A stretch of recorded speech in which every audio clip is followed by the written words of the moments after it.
Hola a todos, bienvenidos a un nuevo episodio de la Red del Conocimiento. Hoy vamos a sumergirnos en algunos de los temas más fascinantes del mundo de la ciencia y la tecnología.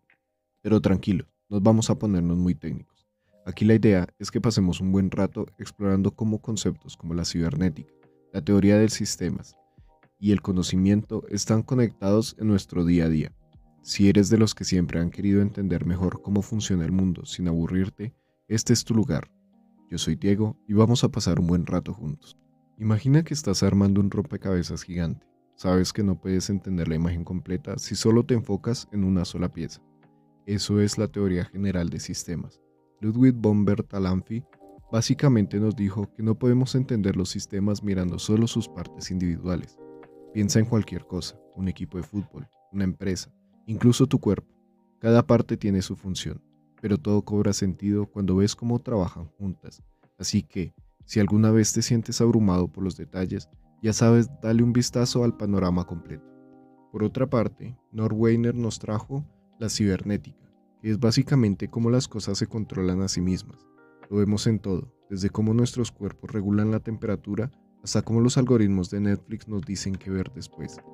Si alguna vez has pensado en la inteligencia artificial, Weiner estaba detrás de muchas de esas ideas desde hace décadas. En pocas palabras, la cibernética es esa conexión entre máquinas y seres vivos y cómo ambos pueden aprender, ajustarse y mantenerse en equilibrio. Suena muy futurista, pero está por todas partes, hasta en el termostato de tu casa. Ahora vayamos a algo más filosófico. Humberto Maturana y Francisco Varela nos dicen que conocer es construir la realidad a partir de nuestra experiencia. En el árbol del conocimiento, básicamente nos cuentan que todo lo que entendemos del mundo lo hacemos a través de cómo lo observamos. Es como si cada uno tuviera su propio filtro de Instagram para ver la vida. Y no solo eso, hablan de cómo el lenguaje y la cultura no son exclusivos de los humanos, hasta los delfines tienen su propia forma de comunicarse. Así que la próxima vez que te preguntes si los animales piensan, bueno, Maturana y Varela ya tienen una respuesta. Fritjof Capra, en La trama de la vida, nos habla de cómo todo está conectado. Si alguna vez escuchaste de la teoría del caos o la ecología, este libro es para ti. Capra básicamente dice que la vida es una red de relaciones donde todo depende de todo. No es solo causa y efecto, es más bien un enredo de factores que hacen que el mundo funcione como lo conocemos. Por ejemplo, la teoría de Gaia nos muestra cómo el planeta Tierra actúa como un sistema vivo que busca siempre el equilibrio. Así que si alguna vez te has sentido como una pequeña pieza en un gran rompecabezas, Capra te dirá que tienes toda la razón. Ok, hasta aquí hemos hablado de cada libro por separado, pero lo interesante es cuando los ponemos juntos en la misma conversación. Te vas a sorprender de cómo estos autores, aunque parezcan hablar de cosas distintas, están mucho más conectados de lo que parecen. Por ejemplo, la teoría general de sistemas y la cibernética parecen casi primos. Ambos se enfocan en cómo las partes de un sistema interactúan entre sí. La TGS nos dice que no podemos entender un sistema solo mirando sus partes, y la cibernética lo lleva más allá, explicándonos cómo esos sistemas se regulan solos, como si tuvieran su propio termómetro interno. Piensa en esto en ambos casos. El concepto de retroalimentación es clave. Si algo sale mal, el sistema lo corrige solo, como cuando tu celular se ajusta al brillo del ambiente. Así que básicamente estos dos libros nos enseñan que los sistemas son listos y se regulan sin que los digamos qué hacer. Ahora pongamos el árbol del conocimiento junto a la TGS. Estos dos libros nos hablan de cómo tanto el cuerpo humano como los sistemas sociales se comportan de forma similar. Ambos rechazan los cambios bruscos, lo que en la TGS llaman homeostasis, y Maturana y Varela lo llaman clausura operacional. Es decir, a nadie le gustan las sorpresas. Además, en el árbol del conocimiento se nos dice que la cultura es algo que los seres humanos heredan de generación en generación. Y la TGS también toca este concepto, pero desde un punto de vista más humano. Es como si cada libro tuviera su propia versión de lo que significa ser parte de un sistema cultural. Luego tenemos a Fritjof Capra, que por la trama de la vida nos presenta otra pieza del rompecabezas. Capra y la TGS están de acuerdo en que la interacción y relación son fundamentalmente para entender cualquier sistema. ambos reconocen que, para que algo funcione bien, tiene que haber retroalimentación. Capra lo aplica a los sistemas biológicos, donde todos los seres vivos están conectados y colaboran, mientras que la TGS lo extiende a cualquier tipo de sistema. Es decir, en el mundo todo está relacionado. Lo curioso es que en ambos libros se habla de cómo los sistemas buscan alcanzar estados de equilibrio, lo que Capra llama sostenibilidad y Bertalanffy llama equilibrio dinámico. Así que ya sabes, la vida es una constante búsqueda de equilibrio, ya sea en un ecosistema o en tu día a día. Si comparamos el árbol del conocimiento y la cibernética, encontramos que ambos utilizan la retroalimentación para explicar cómo los sistemas mantienen el control, pero Maturana y Varela lo ven desde un ángulo más constructivista, donde el observador es el que construye la realidad. Es como si el árbol del conocimiento dijera, tú decides cómo ver el mundo, mientras que Weiner, con su cibernética, diría, el sistema te va a decir cómo están las cosas, y luego tú ajustas tu visión. Es una combinación de percepción personal y control automático. Por último, pongamos la cibernética y la trama de la vida en la misma sala. Weiner nos habla de la retroalimentación en sistemas de control y cómo eso asegura estabilidad. Capra, por otro lado, nos cuenta que los ecosistemas son redes de vida, donde cada parte depende de los otros para mantenerse en equilibrio. Aunque Weiner tiene un enfoque más técnico y mecanicista y Capra más filosófico y ecológico, ambos están de acuerdo en algo. Los sistemas complejos tienen que autorregularse para sobrevivir. Es como si Weiner estuviera hablando de robots y Capra de árboles, pero al final los dos nos están diciendo que todo el mundo necesita equilibrio. Y finalmente, en el árbol del conocimiento y la trama de la vida, las similitudes saltan a la vista. Ambos nos hablan de redes, ya sean biológicas o de conocimiento, y cómo esas redes son esenciales para la vida. Capra nos dice que la vida es una red de relaciones, y Maturana y Varela dicen que el conocimiento y la experiencia también son redes que nos conectan a otros. Es como si ambos libros estuvieran hablando del mismo concepto, pero en diferentes idiomas. Al final, todos estamos interconectados. Así que, como puedes ver, estos libros no solo están hablando de cosas parecidas, sino que son parte de un gran sistema de ideas conectadas. Ya sea que estamos hablando de sistemas biológicos, sociales o de conocimiento. Todo está vinculado. Con todo esto mencionado hasta ahora, vamos a empezar por un concepto clave en la discusión del desarrollo. ¿Qué significa realmente que una sociedad avance? No solo hablamos de producir más o de que haya más tecnología, sino de cómo todo esto mejora nuestra vida cotidiana. El desarrollo no es solo una cuestión económica, sino también de dignidad humana y bienestar. Y aquí es donde se vuelve interesante. Para entender cómo se evalúa el desarrollo de una sociedad, podemos pensar en dos grandes ramas. Una es la acumulación de riqueza, es decir, cuántos recursos produce una economía, y la otra, igual de importante, es el bienestar humano, que básicamente mide qué tanto esos recursos mejoran la calidad de vida de las personas. Ahora bien, en el mundo actual, que Castell llama una sociedad informacional, la clave del crecimiento económico está muy vinculada a la tecnología y al acceso a la información. Estamos hablando de productividad, competitividad y cómo la información se convierte en un recurso fundamental para generar riquezas. Pero aquí viene la parte interesante, cómo ese desarrollo económico basado en la información se traduce en desarrollo humano. En teoría, más información y tecnología debería hacernos más felices, ¿no? Bueno, no siempre es así. De hecho, un estudio de Michelle Wilmot sugiere que, aunque hay una correlación entre la felicidad y el acceso a Internet, esto no se da de manera automática en todos los países. Por ejemplo, en algunos lugares el desarrollo informacional ha sido tremendo, pero la falta de regulación ha impedido que esos avances tecnológicos se traduzcan en una mejora real de la calidad de vida. Es decir, no basta con tener más tecnología si no está bien gestionada. Imaginemos una situación en la que la productividad y la riqueza aumentan gracias a la tecnología, pero esa riqueza no se distribuye adecuadamente o no se invierte en servicios sociales, salud o educación. El resultado es una desconexión entre el crecimiento económico y el bienestar de la población. Y lo que Castells nos muestra es que esta desconexión es un gran desafío en muchas sociedades actuales. Lo fascinante de este análisis es que se usa una metodología que clasifica el desarrollo de los países en dos dimensiones, el desarrollo informacional y el desarrollo humano. Estas dos dimensiones se pueden medir de forma independiente y se dividen en tres niveles, bajo, medio o alto. La idea es que no se pueda decir que un país está mejor o peor solo por tener más tecnología. Depende de cómo esa tecnología y esa riqueza interactúan con la cultura y la sociedad. Cada país tiene un contexto sociocultural único y eso afecta directamente la forma en que el desarrollo tecnológico influye en la vida de las personas. Un ejemplo claro es Finlandia, un país que ha alcanzado altos niveles tanto de desarrollo humano como informacional. Su sociedad es avanzada en términos de bienestar social, salud y educación, y además están a la vanguardia tecnológica. Pero aquí viene un giro interesante. Incluso un modelo aparentemente exitoso como Finlandia no está libre de problemas. Por ejemplo, el cierre de la empresa Nokia, una de las gigantes tecnológicas del país, provocó una crisis económica.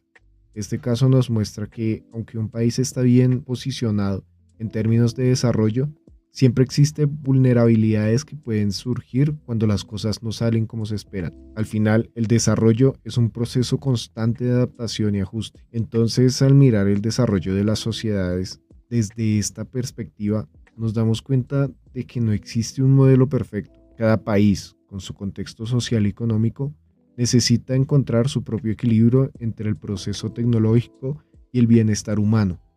Lo que funciona en un lugar puede no funcionar en otro. Y lo que es clave aquí es cómo se utilizan los recursos generados para mejorar realmente la calidad de vida de las personas. Ahora hablemos de un país que ha dado un salto impresionante en las últimas décadas. China, en tan solo 60 años, pasó de estar en el borde del colapso, enfrentando una crisis humanitaria brutal, a convertirse en una de las potencias económicas más grandes del mundo. Hoy China es uno de los mayores exportadores de mercancía a nivel global. Pero, ¿cómo fue que lo lograron? Bueno, parte del secreto de su éxito está en su estructura política. China tiene un sistema unipartidista liderado por el Partido Comunista, que con más de 80 millones de afiliados es el más grande del mundo. Lo que hicieron de manera inteligente fue alinear los objetivos del gobierno con los de las empresas, lo que permitió que ambas partes trabajaran en la misma dirección. Además, implementaron una descentralización fiscal, donde las regiones tenían que buscar formas de aumentar su propio PIB. Esta estrategia funcionó tan bien que ayudó a acelerar el crecimiento económico local, pero no todo fue color de rosa. Con la centralización del poder y la eliminación de pequeñas empresas estatales, las grandes corporaciones se hicieron aún más poderosas. Y como suele suceder, la riqueza no se distribuyó de manera justa. El coeficiente Gini, que mide la desigualdad, subió considerablemente en pocos años, lo que significa que la brecha entre ricos y pobres en China creció de forma alarmante. Para ponerlo en perspectiva, entre 2008 y 2010, el coeficiente pasó de 0.25 a 0.474, lo que refleja una pésima distribución de la riqueza. Además, la rápida modernización de las ciudades llevó a situaciones difíciles, como el desplazamiento forzado de muchas personas para dar paso a la expansión urbana. Y claro, con una sociedad que se siente injustamente tratada, el descontento crece. La respuesta del gobierno no fue solucionar de raíz estos problemas, sino crear medidas de estabilización social para mantener el orden y evitar que la situación explotara. En resumen, lo que hicieron fue calmar las aguas sin resolver los problemas de fondo. Ahora bien, cuando hablamos de desarrollo informacional, China ha sido muy proactiva, pero de una manera muy particular. Muchos pensaban que Internet podría ser una amenaza para el control del gobierno, pero lograron darle la vuelta a la situación. En los últimos 40 años, invirtieron fuertemente en sistemas de información, no solo para mejorar la conectividad, sino también para aumentar el control sobre los usuarios. Y aquí entra en juego el Gran Firewall, una barrera que impide que el tráfico de Internet chino salga al extranjero y que cualquier contenido no deseado entre al país. El Internet en China, lejos de ser un símbolo de libertad, ha reflejado aún más las tensiones sociales y políticas del país, con un gobierno que ejerce control sobre la información y ciudadanos que confían cada vez menos en sus autoridades. La desconfianza ha migrado al ciberespacio, así que, aunque China ha alcanzado un alto nivel de desarrollo tecnológico, el desarrollo humano ha quedado rezagado. En otras palabras, su impresionante avance en infraestructura tecnológica no ha mejorado la confianza ni el bienestar de su población. En este caso, estamos viendo cómo las problemáticas sociales y culturales del país se amplifican en el entorno digital. Así que, aunque China se ha convertido en un gigante informacional y económico, el nivel de desarrollo humano sigue siendo medio o bajo, lo que evidencia que el crecimiento tecnológico por sí solo no es suficiente para garantizar una sociedad más justa y feliz. ¿Y qué tal Costa Rica? Un país con una historia bastante particular, que lo diferencia de muchas otras naciones. En 1948, Costa Rica tomó una decisión radical: abolió el ejército. Este pequeño país centroamericano decidió que no necesitaba un ejército para su defensa, y en lugar de gastar en armas, invirtieron esos recursos en algo mucho más tangible para la población: el bienestar social. Hoy en día, Costa Rica es una de las naciones con mayor estabilidad y desarrollo humano en América Latina, y gran parte de ese éxito se debe a esa decisión tomada hace más de 70 años. Al no gastar en defensa, Costa Rica fue capaz de concentrar sus esfuerzos en cuatro pilares fundamentales: salud pública, pensiones, subsidios sociales y educación. Y lo mejor de todo es que los resultados saltan a la vista. La cobertura de salud es prácticamente universal, con el 100% de los ciudadanos cubiertos. Las pensiones son accesibles para todos y la educación es un derecho al que la mayoría de los costarricenses tiene acceso, con un 100% de escolaridad en primaria y un 90% en secundaria. Además, las universidades costarricenses están bien posicionadas en rankings latinoamericanos, lo que significa que el país ha hecho un esfuerzo serio por invertir en su futuro. Pero no siempre fue así. Costa Rica era, hasta hace algunas décadas, un país pobre y dependiente de la exportación de café y banano. El gobierno estaba preocupado de que la economía no fuera lo suficientemente robusta para enfrentar una crisis, y temía que una hiperinflación pudiera empobrecer aún más el país. Entonces, implementaron políticas enfocadas en el bienestar financiero de la nación.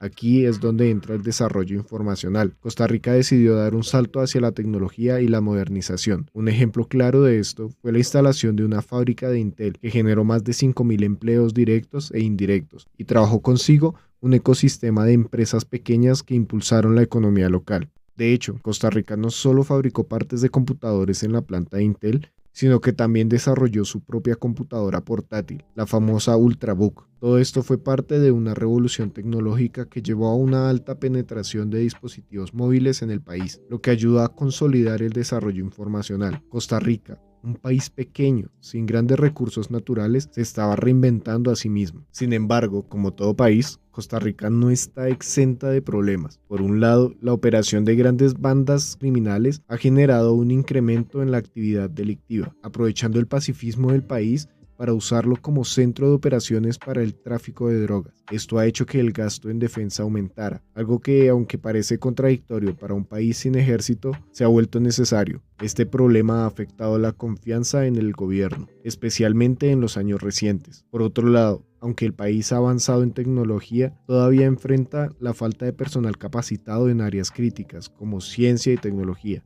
lo que limita su capacidad de innovar. A pesar de estos desafíos, Costa Rica sigue siendo uno de los países más felices del mundo. La combinación de un estado de bienestar sólido, políticas económicas inteligentes y un enfoque en el desarrollo humano han hecho que, a grandes rasgos, el país no esté en crisis. Sin embargo, las llamadas microcrisis que enfrentan pueden escalar si no se toman las medidas adecuadas. La clave aquí es que el gobierno continúe implementando políticas inteligentes, especialmente en momentos de desaceleración económica, y que mantenga un sistema de impuestos eficiente que garantice el bienestar de la población. Lo que nos enseña el caso de Costa Rica es que no existe un modelo de desarrollo único. Cada país es un sistema con sus propias variables, y lo que funciona en uno puede no funcionar en otro. Costa Rica ha encontrado un equilibrio interesante entre su desarrollo informacional y humano, lo que ha mejorado la calidad de vida de su población. Al final, lo que importa es cómo esas conexiones internas dentro de cada sistema económico y social se alimentan para crear un entorno donde las personas pueden vivir mejor.